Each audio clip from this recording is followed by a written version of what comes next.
I've always wanted just to say this. Hey, Clinton, you're on mute. Hello and welcome everyone to today's Farm Country Update. I appreciate you all joining us here. We have I would call it extremely timely and very interesting discussion that we'll be having today around agroterrorism and the threat that it is and could be to our U.S. farms and our food supply and to our overall supply chain. There's a lot of things happening in the world that make this a very important topic at this time. And here to help us walk through some of it, we have Andrew Rose. Of course, I'm Clinton Griffiths, the host of Ag Day and Farm Journal editor. Happy to have you join us here. Andrew Rose is our expert today, and we'll be talking through some of the finer points of the food and agriculture supply chain and some of the threats that we see out there. And Andrew, I know that folks probably have done enough of these Zoom calls and webinars that they know how to get a hold of us, but we're going to be taking questions from people as we go. So you'll see at the bottom of the screen, there's that Q&A tab, or they can put it in chat. You'll also be providing some links for folks that they can go in and look at some of the sources and information that you're sharing. So if you have a question, please go ahead and put it in the Q&A. We'll try to get to those as we go and ask Andrew as he's kind of building out today's presentation. But, Andrew, I want to set it up with this. I'm at the homecoming football game on Friday night, and some good friends of ours who are farmers are visiting with us, and they're talking about a grain bin that they're trying to get put up. And they all of a sudden got an email from who they thought was their lender telling them that they owed them money right now and that they needed to pay it. And of course, panic ensues and sets in. They made a phone call, and the actual lender on the other end of the line says, no, I didn't send that email. So, I mean, this is real. This is happening to people that I know, and I'm sure that all of us know out there, that it's not only cybersecurity, but some of the agroterrorism and threats that could be external and coming to our farms. And give us a little bit of a setup and how you got here and started looking at this situation. Sure. Thank you, Clinton. And thank you to the Farm Journal for letting me speak today. I really do appreciate this. This is a critical topic for the agriculture and food supply chain. And I don't think it quite gets the amount of airtime that it deserves. Before I get to myself, back to that scenario that you just described, that hits the part of what we're going to discuss today in terms of how people are getting access to certain things. From a cybersecurity standpoint, that's blocking and tackling. They have interjected themselves somehow either into the lender's system or somewhere along that chain, and they're listening for a financial transaction to occur. And then when it happens, they know there's a leverage point to be hit. And then they also know to create some sort of sense of urgency about having that transaction done. Because once that money is been exfiltrated, it's going to be really hard to get those dollars back. The fail safe here was your friend called the lender, and that lender picked up and said, no, that wasn't me. Even today, we're seeing that phone call being made and the voice phishing. Somebody's already got some sort of software that imitates your voice, and they'll say, yes, I approve that transaction. So that's nearshore threats that we're almost up to right now. But back to who I am and why I'm sitting here in front of you. This is I'm like almost the accidental expert in this arena here. I was working at a large agricultural lender, so I certainly know the processes behind that. And as a team building exercise, I decided to run a tabletop exercise simulating a ransomware attack on our system with some other bells and whistles that made it a lot of fun. And kind of walking away from that, I began thinking, is this a blind spot in the food and agricultural supply chain? Are we not aware of some of the threats that are out there and the implications they could have, not only just to us as producers and processors, but to the entire critical infrastructure, the ability for us to feed our population?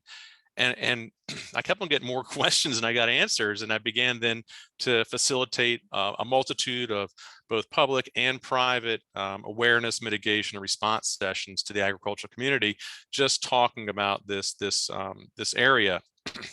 Today, we're going to talk about agroterrorism, which is a subset of the entire spectrum of things that we do talk about, and certainly one that I'm sure just from saying the word terrorism in the title there is going to raise some people's blood pressure. And I think it's important that and right away we'll level set, what does that mean and who does that apply to? But going back to the thank you for letting me speak here, anytime I have an invitation to speak, either myself or other people in the community that need to get the word out there to our producers and our processors about the risks and what you can do to protect yourself and respond if you're a victim of one of these things. So thank you for allowing me to speak here today. And then the disclaimer part, I am not a lawyer. So we're gonna be talking about some legal terms here. Do not hold me to them. I did the best I could in researching these. I use a lot of materials from the FBI and the DOJ. Everything I'm showing you today is open source. All the opinions I'm expressing and my conclusions that I've reached are as a private citizen and not on behalf of any government agency or any other organization. This is just Andrew giving you what I found here doing my research. And this research is a compendium of about 6 years worth of work here. And I do have a lot of friends in different places that will fact check things for me. So before I speak, and I'm the guy on stage, it's not 12 other people up here. At least hopefully I've given you stuff that's fairly accurate. By nature, and as an agricultural futurist, my specialty is novel proteins and plants. I'm also a futurist in the threat landscape. So looking at what are those emerging threats, and then what do we need to prepare ourselves for the future. So a lot of what I talk about today is not necessarily going to focus on current, but it's going to be focusing on the what ifs, or what the higher probability things that could occur. And I'm always going to steadfastly support the FBI, DHS, and CISA, and all the other government agencies and others out there that are helping to protect our food and ag supply chain. This is so critical. I mean, preaching the choir. This is so critical, and sometimes I don't think we get the attention that we really deserve. Here are a few of the. Andrew, Yeah, go ahead. you talk a little bit about agri-terrorism, and I think the first thing that comes to mind is hoof and mouth disease outbreak. Some sort of foreign disease brought into the country, but it's broader than that. Level set that for us. Give us a little bit of like how big this picture could be.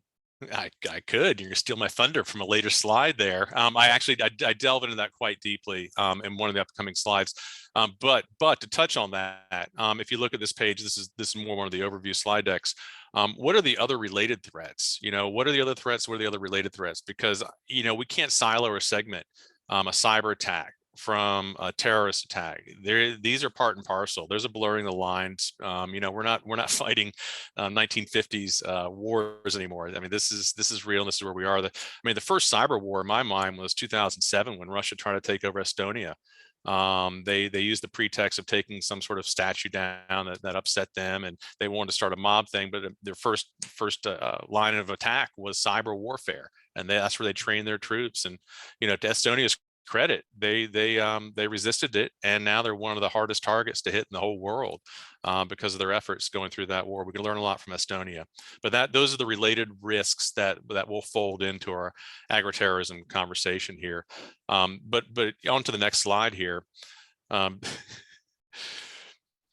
This is where we get this. Again, I'm smiling. I shouldn't do that. This is where we get more into the legal definitions. What are these? And for a terrorist act to occur, from all my research, there needs to be violence. Somewhere there needs to be something that has occurred that has injured a human, injured an animal, injured property in some form or fashion.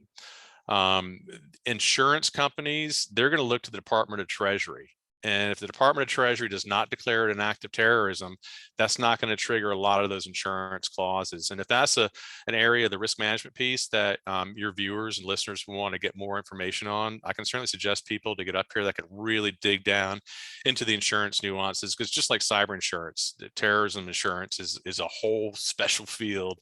And I suspect there's a lot of folks out there that don't have the coverage they think they do in the event that something like this might occur.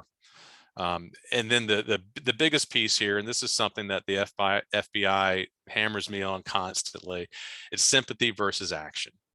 There is a First Amendment right to say and feel what you want to about any given subject. You can walk outside, you can put posters up, you can get a bullhorn and cowbells, you can do whatever you want. As soon as you take an action, though, that's when things change. And that's when risk and consequence comes into the equation. That's when the DOJ and other entities will step in to right that. we probably both have friends on the vegetarian versus the January 6th sympathy side of the coin. That's fine. They can talk about it all they want, but if they take an action, and if they conspire to take an action, that's when things get really heated. And I think for the ag community, they need the ag community in general needs to understand that it hurts when someone stands outside of your property and waves a sign or says things or shows pictures of things or talks to your customers about things. It stings. It really does sting. But until they take that action, until they steal some pigs or do something like that or let the minks go, I mean, that's their right to do that, and it's a hard pill to swallow, but it's something that if you go to the FBI, they'll say it's sympathy versus action, and don't take that action. Andrew, has this changed over time? The definitions, or at least the way that officials are looking at these terms? It has, and it has especially for animal agriculture, and we'll get into that in a little bit. The intimidation comes in there. If you can have your opinion, but the once you cross that line to intimidation, and I don't know, again, I'm not a lawyer, I don't know exactly when that gray area turns into a dark area, but there is a piece in one of the later slides where I'll discuss that a little bit. Okay. And again, the images you see here, I'll have some follow-ups as well. This is all from the DOJ FBI website, so you can certainly do your homework yourself. I do appreciate the fact that they've expanded the domestic terrorism as well. I don't think that was as defined as it should have been at first, but I like how they've included a few of the ideological, political, social, environmental types of actions as well. Is not just a transnational Al-Qaeda type of event. We go on the next slide there. So who do we need to be paying attention to? We all know about transnational terrorist group. 9/11 really opened our eyes to what could happen at that point in time. There is an agency within the United States government called JSOC, and if you're not familiar with them, I recommend you take a look at them. But when JSOC neutralized a lot of Al-Qaeda, they did, from what I understand, find some documents that they were planning an agricultural related attack, or at least it was on the middle of a list of different types of targets they could. And Clinton, that comes back to the foot and mouth disease. That was the vector of choice. And I think it always, I mean, it's certainly going to be the default vector of choice for an attack like that. The consequences are dire. I'm going to drop a PDF here in the chat box. This is from the Department of Defense. They actually, I don't know if I have a chat box here. Give me a second.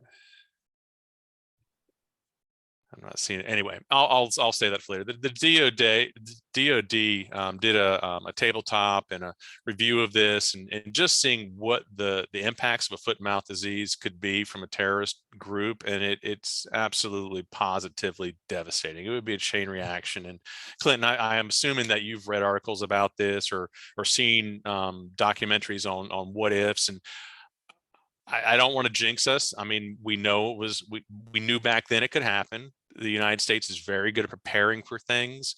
I'm not going to make any guarantees or promises, right, but we know about it. And I know, we've covered it on the show quite a bit, that we've worked pretty hard at coming up with vaccines and ways to try to mitigate anything like that. In fact, we've made some real progress on that front. But it is not just for the animal health, but for all of the other places that stuff will go.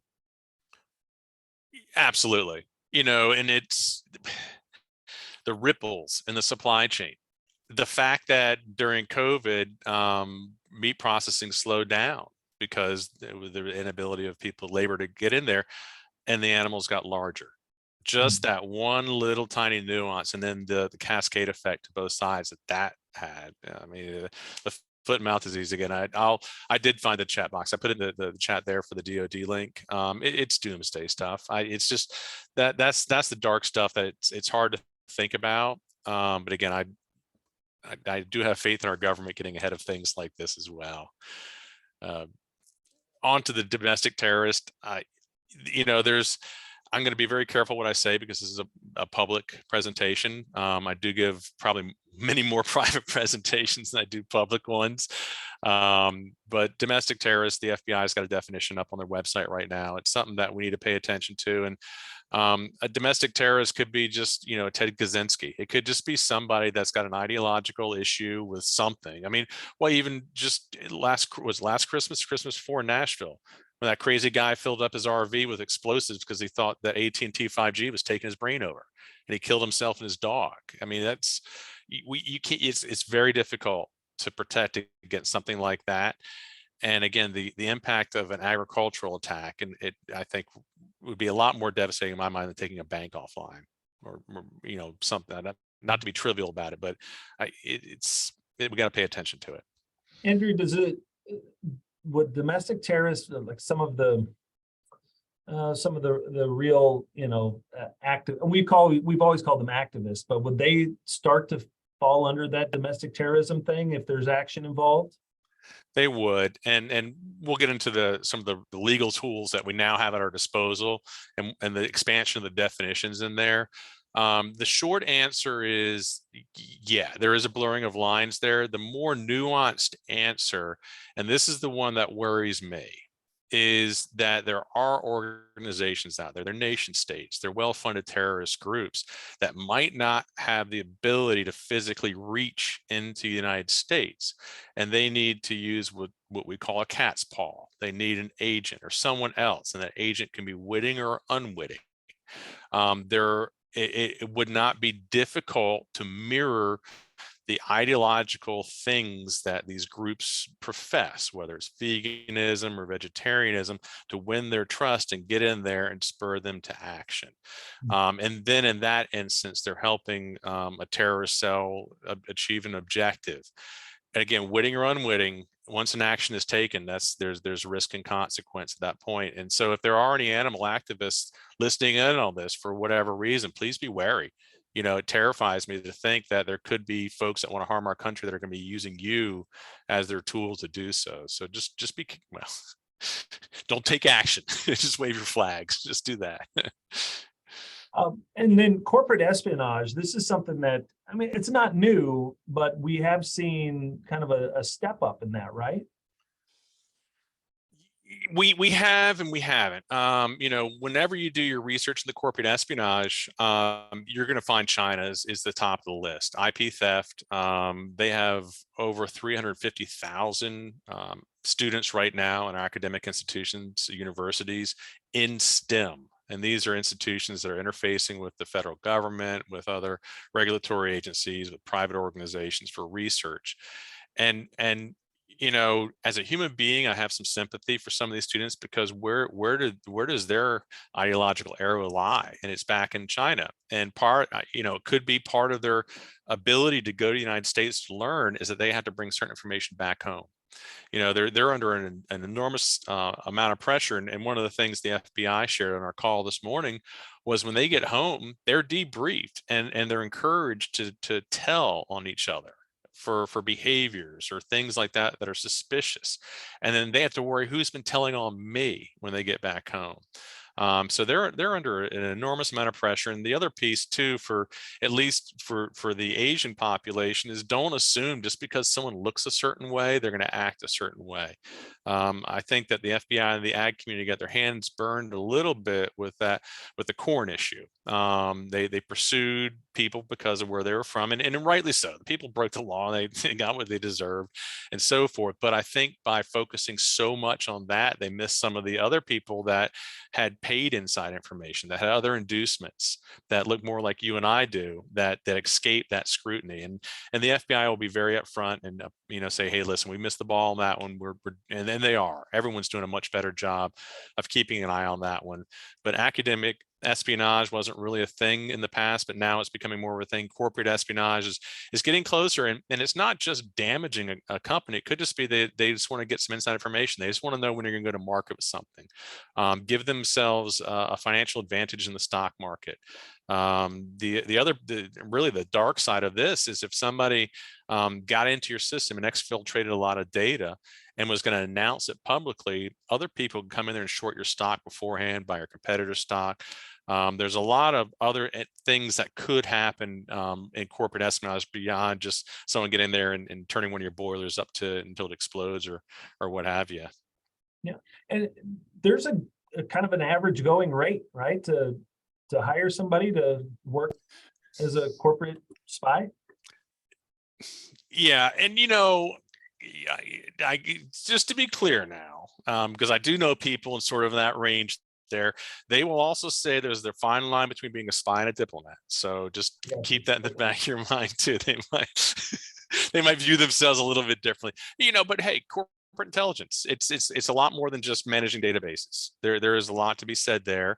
And it's kind of spy versus spy sometimes, or diplomat versus diplomat when it comes down to is, don't do anything illegal. Don't take a nefarious action. And then play by the rules, stick with open source, and you should be fine on those things. But the one that I really do want to chat about here is the activists, because I think that's the one that most people probably came here to listen to and get my opinions on it. There are some out there that we want to pay attention to. Direct Action Everywhere, DXE. I'm sure everyone knows who they are. In my mind, the best way to keep an eye on or learn about activists is by joining the Animal Ag Alliance. Without a doubt, I think it's one of the finest organizations out there. When I was at the agricultural bank, I knew a lot about dairy and broilers and aquaculture, and that was kind of the extent of my proteins. And so not only does the Animal Ag Alliance open my eyes to all the different types of threats out there and how to mitigate against them, they've done a tremendous job of educating me on the animal protein sector. And so anyone is getting into agriculture, might be new in agriculture, I'd strongly recommend you join them, go to their conferences. They are a fantastic advocate for the animal protein industry. And going back to the activists, they've mapped them out so well, and they give great presentations. And I'll leave it at that. I don't want to steal any of their thunder or share anything publicly that I shouldn't share. As far as numbers or activities, has that changed at all over the last 5 to 10 years? I don't have that great a breadth of the information, but one of the things that does concern me as well is biosecurity. We talked about foot and mouth disease. These activists, I doubt they're wearing booties. I doubt they wash their shoes. I bet they visit more than one farm in a day. And, I'm sure they're not adhering to biosecurity protocols. In this day and age, with the zoological diseases that are out there, I mean, as many birds as we've had to smother, the last thing we need is someone tramping around or even finding a few trophies to show somewhere else. And then the other part too, which I always kind of hesitate talking about, are folks with backyard chickens. That's another vector right there. One of the early China swine outbreaks came from some backyard swine. And I know people, I know them personally, that might resist if the state came and said, you got to kill your birds, you got to kill your birds because there's an outbreak locally. That worries me a lot too. That the whole biosecurity, it's unintentional, but the impact could be devastating on a single producer, grower, or an entire sector, if part of it goes down and what have you. Another thing too here under the activist, and this is something, this is opinion related. We've batted this. I've talked to many people about this, and there's a lot of opinions out there, but equating veganism to religion. It's all there are certain types of protocols. I know technically it's not, because you need to have a high priest or priestess, and there's other technical legal things to be called a religion, but there's a lot of things that I've seen and read and just talked to people about that strike me as more principles of dogma, of purity standards to get to certain levels. And sometimes when you're thinking in that manner, again, going back to what I said about the cat's paw and someone being able to manipulate your actions based on your ideological beliefs, that's something that I don't know if we've really. It's certainly not a place for me as an armchair psychologist to explore, but I'd be curious to see if anything ever came out of a study about that. Interesting. Andrew, we've got a couple of questions that have come in. Do you want to answer those now, or do you want to wait till the end and we can go through a few of those? Sure. Well, why don't you let me know what the questions are, and if it's something I'm going to be addressing in one of the upcoming slides, we can certainly park it to that point. Great. So the first one is on opinion on social media, i.e. YouTube, LinkedIn, Twitter, as a vehicle for attacks and intelligence, as an intelligence gathering tool for bad actors. Is that realistic? Is that a real threat? Yeah. Oh, yeah. Absolutely. It not only is it a real threat, it's an ongoing threat. Social engineering. If you think about Uber, or some of the big hacks, they almost always invariably start with the social engineering, and that social engineering is what have you shared out there. The FCC has declared TikTok a Chinese spyware tool. And who doesn't have TikTok on their phone? What I do tell people when I'm speaking to agricultural audiences is, first and foremost, go to Facebook. Most of us over a certain age are on Facebook, and go to your privacy securities and find out which apps and websites that you're connected to with your account. Some apps, you threw a snowball at somebody or answered a silly question and forgot about it. It may have been in that legal agreement that you didn't read and you just clicked OK, that they can sell your information to third parties, access to your account. So sometimes you see friends say, I've been hacked. They weren't necessarily hacked. They legally let somebody in their account. And then others, the other part of that coin is there are certain websites that you use to log into with your Facebook account. I would go into your Facebook dashboard and disable or remove any that you don't trust enough to allow to get in there. But from a social engineering point, and Clinton, to get into the sort of the horizon part of things, there are computer programs out there right now scraping every bit of social engineering that's publicly available on every human being and compiling it. So they have then those demographical profiles, whether it's specific to you as an individual or you as a class individuals, for certain types of messaging. So both the long answer and the short answer to that question is yes. Yeah. And this is something that I think we've talked about before, and maybe you'll get to it in a minute, but I want to ask, this is another question that came in. A pretty hot topic right now. Considering the chain of fires and destructions of processing plants in the U.S. over the past 12 months, do you think there was a bad actor involved? No, I mean, and I don't know the raw number. I think in North America it was over 20,000 plants, and it appears that there are a bunch of disconnected events. Some are happenstance. I mean, one was a bacon fire. I mean, it just happened, and it's so again, not to laugh to make light of this, but I think what someone has done is sort of coupled these together and created a headline around it. Wouldn't it be cool if? And I saw these two, and kind of the indicator to me that it wasn't quite right was I was seeing it in sort of tertiary and untrusted channels. The people that call themselves media but really are blog. I didn't see it even in the second tier repeated, and certainly not in the first tier. Never made the higher level journals. And what I assume and I hope happened is many of those journalists did their homework and came to that same conclusion.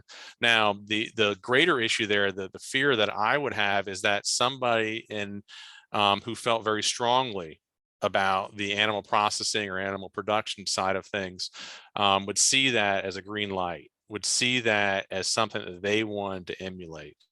Then that becomes a problem. That becomes that action. That's where, again, the FBI is going to step in and impose their risk and consequence upon you. And we did get one more question in here. Can you speak to direct and indirect terrorists, those that specifically are specifically directed at agriculture and ag interests versus those that affect ag indirectly, like an attack on a power grid, et cetera? I mean, I'm not specifically, because I'm not qualified to say that, but what I will say, and I'll repeat it, is agriculture is critical infrastructure. It is defined as critical infrastructure. There's I've heard it said before, and I've repeated it, and I've seen my name next to it too. 3 weeks without food and government falls. This is non-negotiable. We can get by without the internet. It would be a horrible place to be. For me, it would. But I grew up in that world. You take food and agriculture away and it's over. I've spoken to audiences before and say, listen, if your kid goes 5 days without food, you're going to break a law. And the majority of heads nod, regardless if they're police officers or not. So you think about it less than direct and indirect, and more as a critical infrastructure that, if anything even taps this thing. If you think about the JBS meat attack or the Crystal Valley, I mean, the risk and consequence was imposed upon those actors within months. They were in handcuffs. I mean, there was significant damage done to their operations, not only arresting people, but taking their servers down and all that. You don't mess with food and ag. I mean, that's the third rail. Well, and you mentioned JBS, but that was a cyber attack, not necessarily a direct attack on the plant, but that ended up slowing down or stopping some of their production for a time.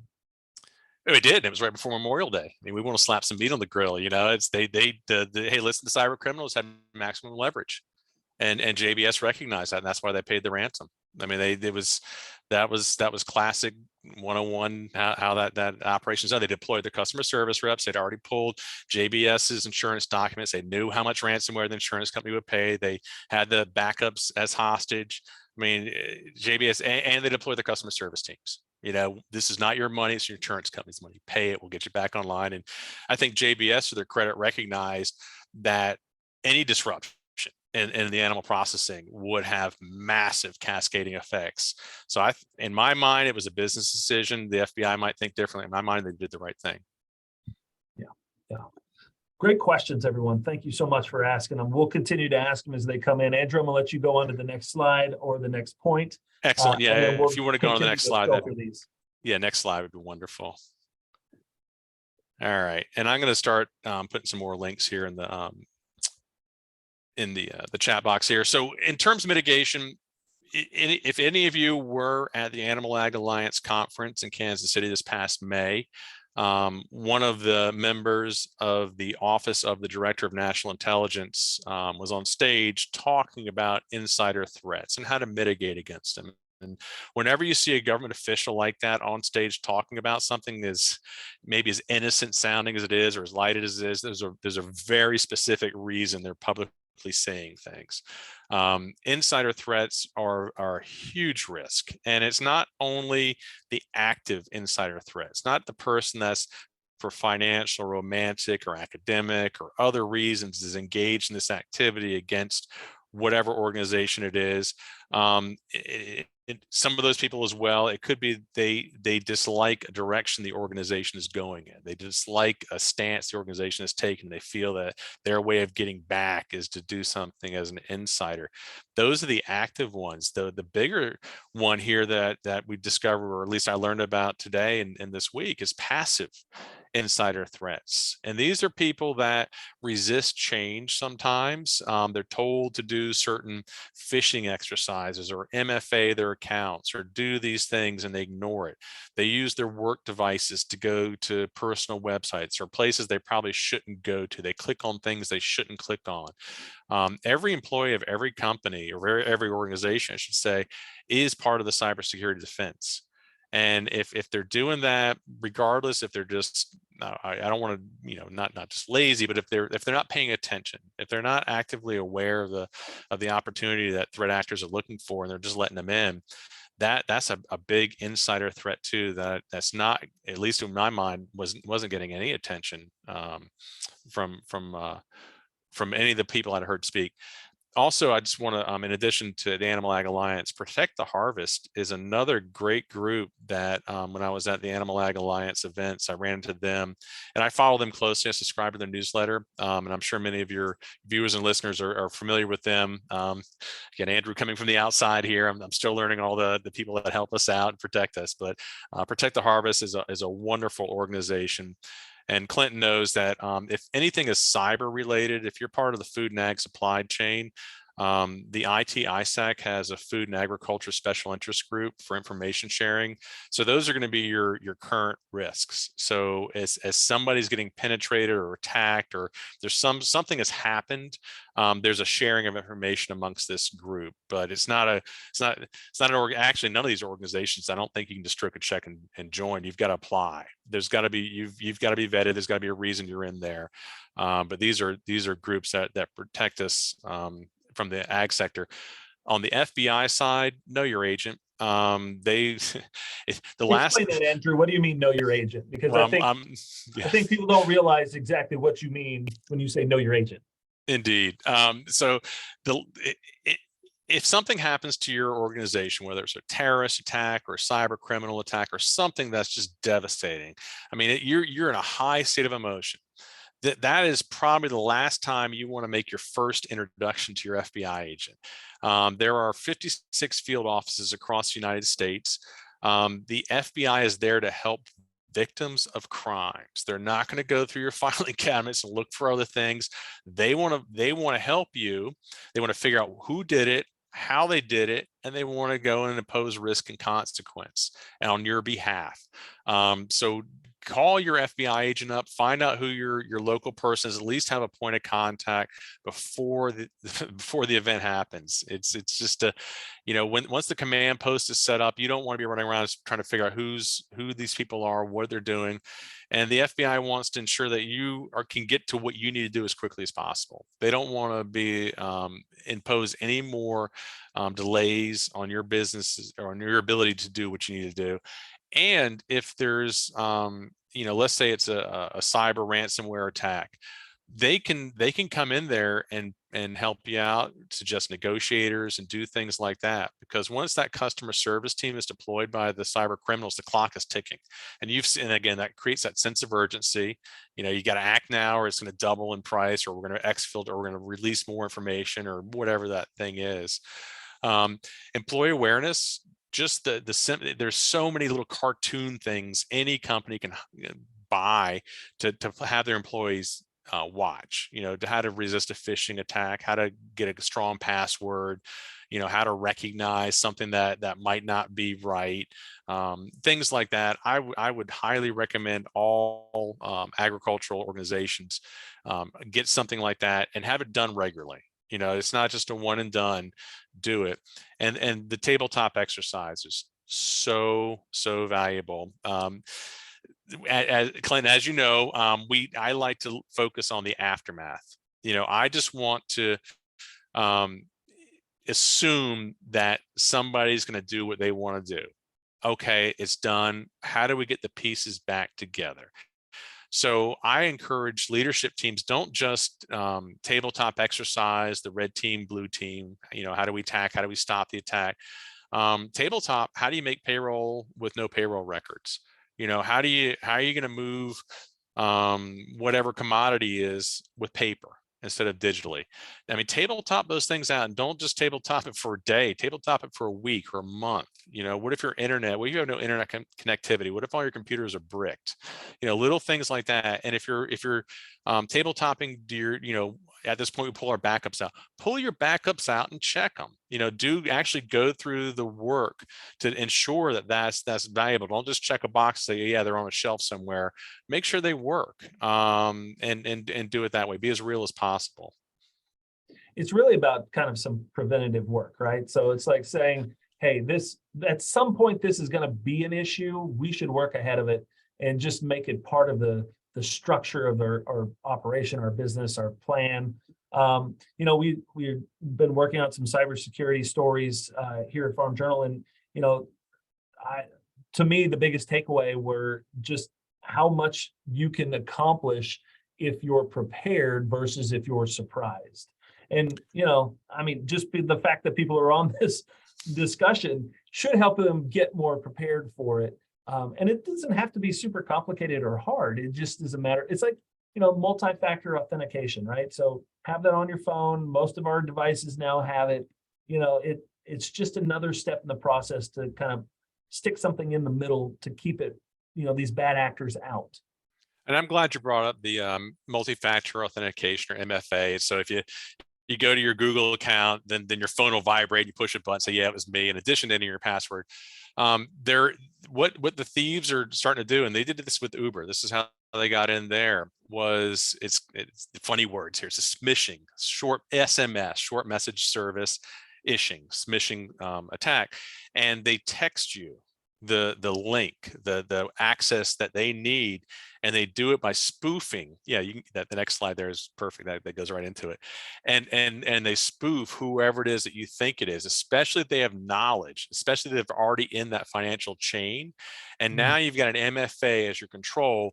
They can smish you and hit you over and over again, unless you're paying attention. The link might be one digit off, or an L might be an I, or something like that. Unless you're paying attention, as a human being in today's environment, inputs. We have information coming in all directions. There's a sense of urgency always, and something like this comes in, it triggers that sense of urgency. So multiple messages from one party about something that you're already engaged in, you're likely to hit yes.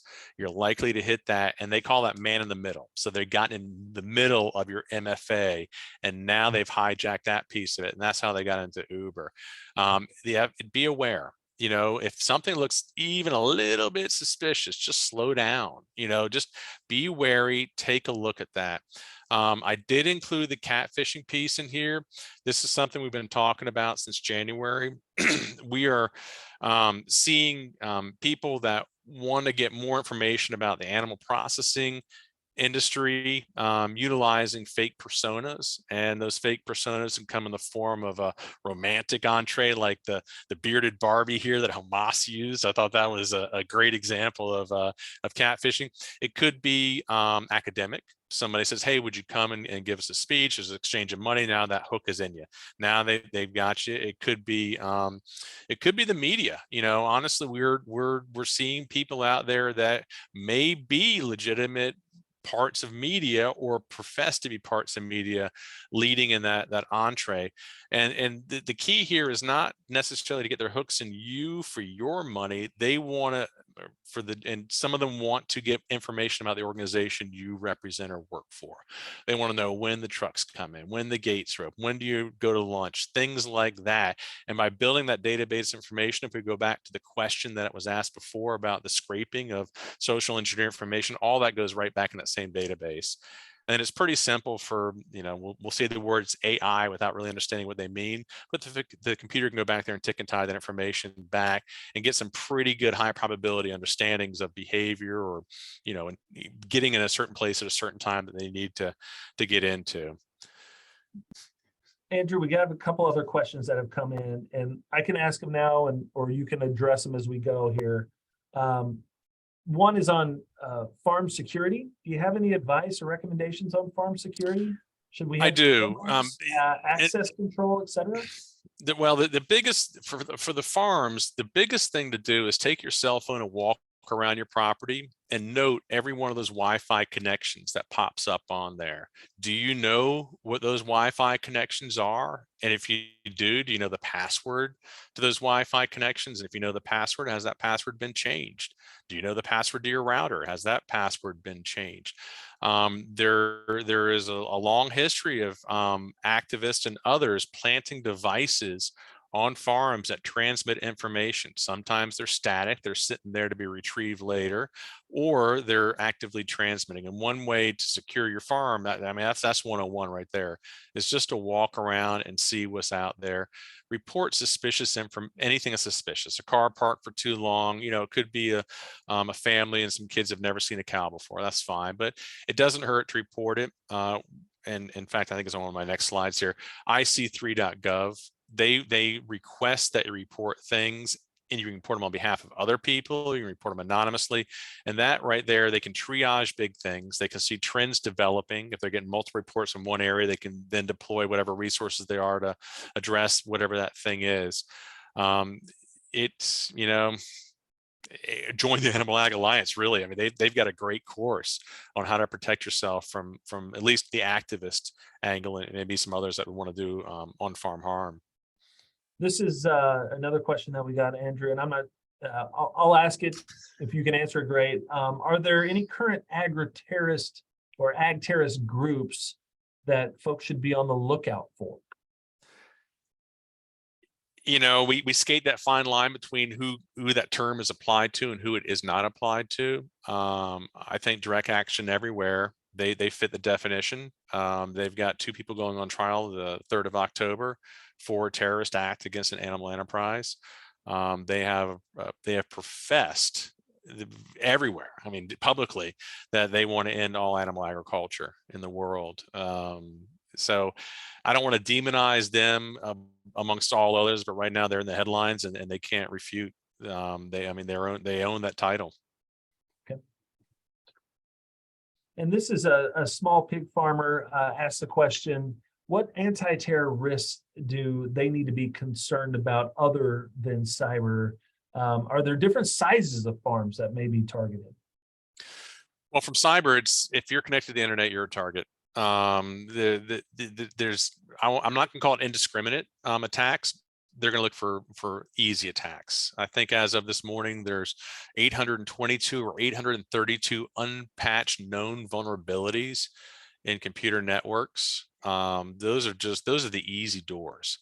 And if an ag professional hasn't updated their machines to today, I mean, one of the bits of advice I give is don't wait for the automatic update. Check your updates every single day. They're pushing them out as fast as they can. I mean, the greater issue here is back when the internet was created, it was created for open source interoperability and transfer of information. There was no security. There were no passwords, none of that. We've built those on top of the infrastructure of the piping that we have right there. And even today, we have software companies that are out there developing the greatest software to be interoperable, to take data in, to give it out. Security is rarely on the top of anyone's list at that point in time. So as a small professional, just update all your stuff and be savvy. Most things happen through phishing attacks, and so someone clicked on something they shouldn't have clicked on, or they come in through an open door, an unpatched vulnerability. And if you can't do it, there are IT professionals out there that hopefully we can find some that we trust that we can call. Yeah, and other than cyber, right? It's really about knowing the people that you work with, right? It's about having to make sure you have a network of people and suppliers and folks, if you can, to know where your supplies and your feed and your everything else you're going to use on your farm is coming from. It's scary out there. I think it was you guys who just put that article about the big scam that went on in agriculture. I mean, it's coming from all sides. It's coming from people you think are your friends, and I mean, just be wary. It's sad to say that we got to have that high suspicion antenna up at all the times, but it's what we need for these days. Andrew, I'll let you go into your next slide. I think we're getting Good. close for you, and then looks like one more question here. Excellent. Well, the kind of, and let me copy the link in here too. And again, I'm not a lawyer, but there is a law in the books. It was refined in 2006, and it's called the Animal Enterprise Terrorism Act. And there it is right there. I put the definition that Cornell has in there rather than the government page. I think Cornell at least takes the exact same language and portrays it in a way that makes it a lot easier to read. A couple important notes about this this bill. Number one, it has a carve out for First Amendment. And they're very specific about it. I'm going to read this here too. That this bill should not be construed to prohibit any expressive conduct, including peaceful picketing or other peaceful demonstration protected from legal prohibition by the First Amendment to the Constitution. However, there is a criminal act for intimidation. And this law, even though it's been on the books for a little while, I don't think has been as rigorously challenged in court as DXE wants to challenge it on the 3rd of October in Washington County, Utah. And that's when the leadership of DXE goes on trial under this. And we're going to see. I mean, I'm in ag tech and ag innovation. We always talk about IP protection. IP protection doesn't mean a thing until it's been defended in court. I view this right now as a test case. If this goes through, if they're convicted under this act, I will have full faith and confidence that can be applied in a multitude of different arenas. Right now, it looks like it's good to have. It looks like it's going to, I personally think it is going to prevail. I don't think the defendants are going to be able to deny they did not steal pigs from Circle 4 Farms, which is the largest ag employer in Utah and one of Smithfield's properties. So we'll see. I mean, that one's to be determined. I'm happy about that. I think, did I put the link into ic3.gov into the website? No, I didn't. Here, let me drop that in there too. ic3.gov, we mentioned that before. This is the one-stop website for police, for CISA, for intelligence, for FBI to report anything. Go ahead and do that. And the other, again, I'm going to reiterate again, the other important piece is for the C-suite Don't ignore this. Don't think this is someone else's job, because if something goes off, if something happens, if the car hits the telephone pole, trust me, you are going to want to have already gone through that whole tabletop muscle memory that Clinton was talking about. It makes your life so much easier. And when you go through this tabletop exercise, you discover certain gaps or blind spots or things that need to be updated that you thought were taken care of that weren't. I mean, it's good hygiene to do so. And again, Clint, I would encourage you, if this topic is of value, call a risk management professional in. I would love to hear. I would like to learn, what are the options on insurance? What rider should we be asking for? What kind of exclusions? I don't know that that's all been tested in court yet either, but I would like to hear what some professional opinions are about it.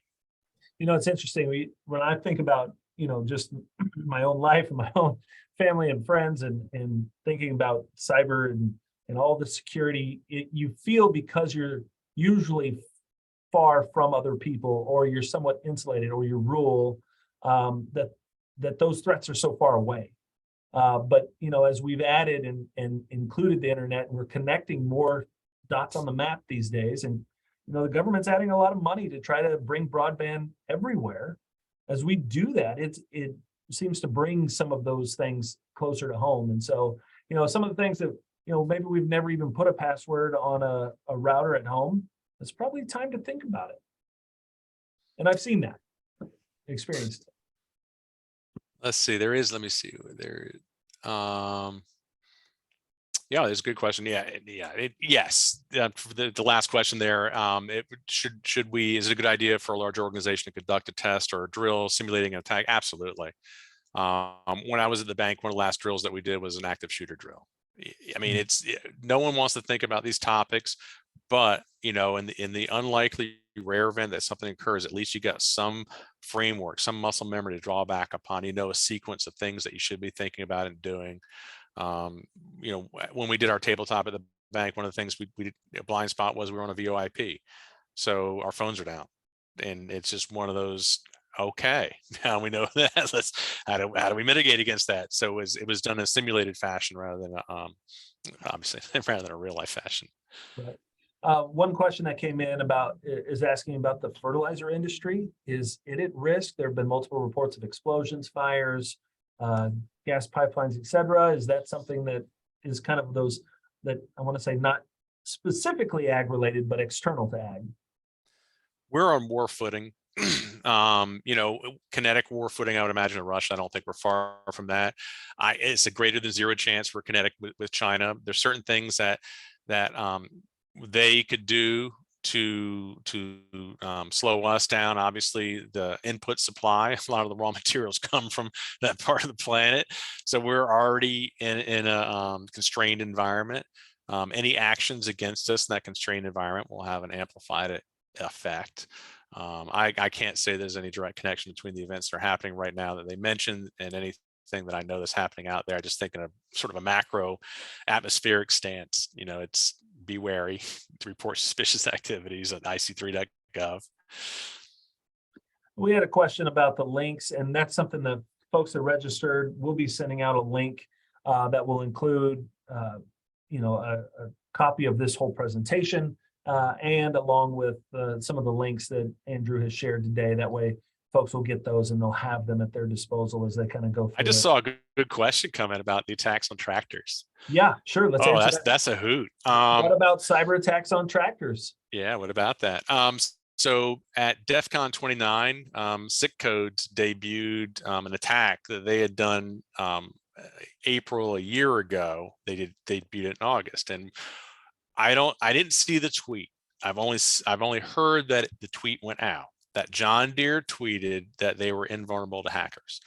And just whether they did or didn't, just a really good course of action is never do that. Don't ever wave a red flag in front of the hacker community for any reason whatsoever. Anyway, Sick Codes and his group of people said, "Oh, really?" And so they were able to get into everything John Deere had, and it caused a big brouhaha. because they try to tell John Deere, they try to do the right thing. We got in there, we're able to take over your entire organization. Here's everything. And John Deere tried to send lawyers. They didn't handle it as well as they should have. And to their credit, they're now leading the industry in vulnerability disclosure programs. So there is a mechanism in place for them to do that. The same action, according to the headlines, CNH, AGCO, basically, it's almost as if every non-Chinese owned farm equipment manufacturer experienced some sort of hack or breach around their equipment. And if you look at the 14th five-year plan that China operates under, obviously acquisition of autonomous farming equipment is right there underneath the genomic acquisition. So again, I'm just speculating out here, just rattling off headlines. You guys can draw whatever dots you want to draw, but that is an absolute concern. And just think about it, it's not even disabling a tractor. Let's say you're a country that's quasi-friendly to us, and you are in competition for the soybean market. And let's say that you're able to get inside of a large bit of farm equipment and just dampen their ability to plant at a certain depth, or just have one row off just a little bit each time.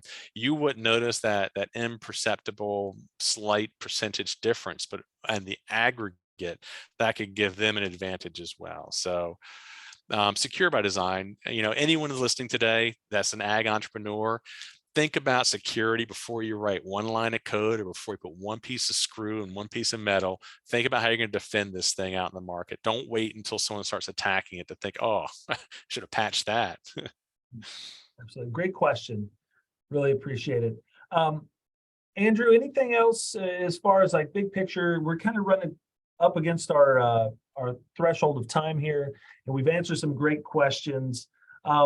Just kind of wrap us up here from an AgroTerrorism cybersecurity standpoint, where we're headed and what we need to be thinking about next. And I know you've done a good job of painting that picture, but let's put a bow on it.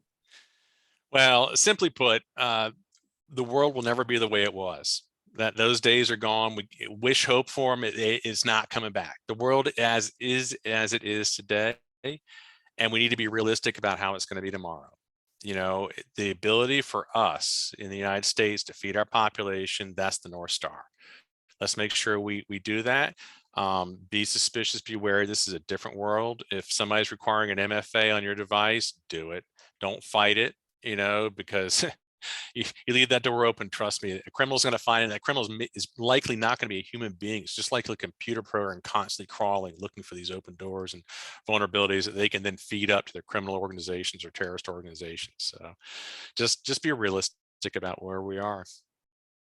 Andrew, sure appreciate your insights as always. And I know, you're going to continue to engage with the ag industry and with our audience. We're going to continue to have these conversations because it changes so much. It's not a static situation by any means, and they continue to evolve, just like the threats and the experiences that we all have. So I know you're around if people are trying to get a hold of you. LinkedIn is kind of how I found you before, so we'll throw that out there. And sure appreciate you taking the time to give us a little bit of information and maybe kind of put a little armor on as we prepare for not only harvest, but getting through into the next growing season. As we know, looking big picture at the world situation right now, the work that farmers and ranchers are doing is as important as it's ever been in making sure that we continue to feed people in a very sustainable and healthy way. And so that makes this supply chain in agriculture as important a job as there is out there. And so just really appreciate you shedding a light on that. And I appreciate everybody here for joining us and being part of this conversation. Of course, we look forward to more of these here in the future. Thank you so much for attending today. Thank you.